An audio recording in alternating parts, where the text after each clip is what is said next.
Merhabalar, ben Huri. Huri Tek Mutfak'ta kanalıma mutfağıma hoş geldiniz.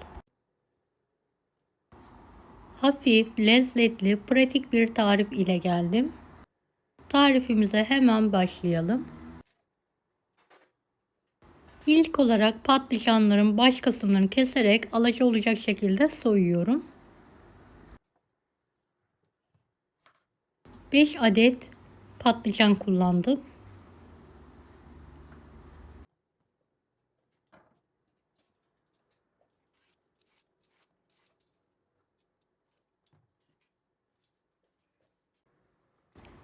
Patlıcanları küçük küpler halinde doğrayalım.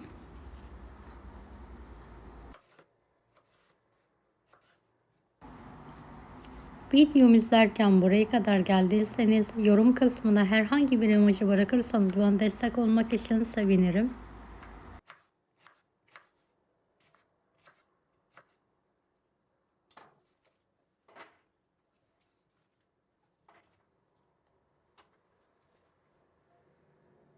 Evet, patlıcanların hepsini doğradım. Fırın tepsisinin alt kısmına alıyorum.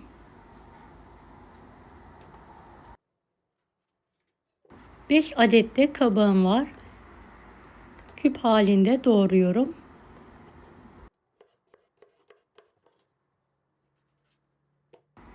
Bu yemeği istediğiniz sebzelerle yapabilirsiniz. Evde kalan az miktardaki sebzeleri birleştirerek de yapabilirsiniz. Evet, kabakları da üzerine alıyorum. Bir kase bamyayı temizledim, yıkadım. Büyük olanları doğrayarak üzerine alıyorum.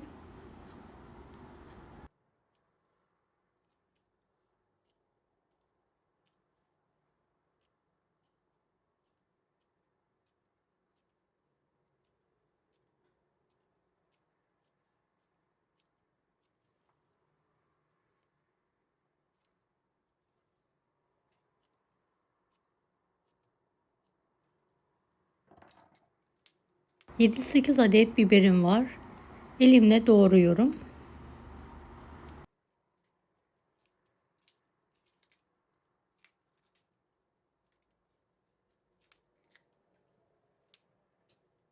Yedi sekiz adet de çeri domatesim var. Üzerine alıyorum.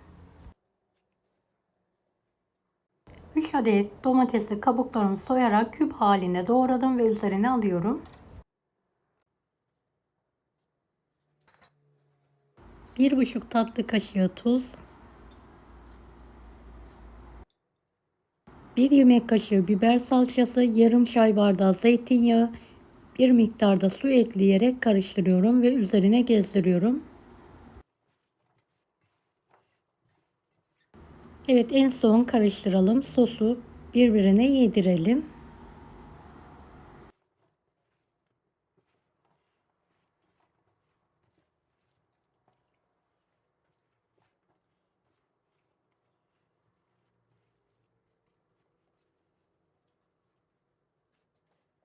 Evet, artık fırına girmeye hazır. Önceden ısınmış 180 dereceli fanlı fırında sebzeler yumuşayana kadar pişirmeyi bırakalım. Evet, yemeğim pişti. Hemen fırından çıkartıyorum. Hiç soğutmadan sıcak sıcak yemeği hazırlayalım. Gerçekten çok lezzetli, lokum gibi pişti. Denemenizi tavsiye ederim. Deneyecek olanlara şimdiden kolaylıklar dilerim. Kanalıma ücretsiz abone olmayı unutmayın. Bir dahaki videolarda görüşmek üzere. Allah'a emanet olun. Hoşça kalın.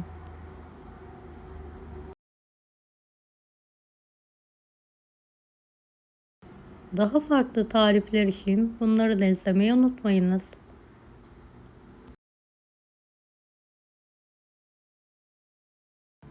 Afiyet şifa olsun herkese.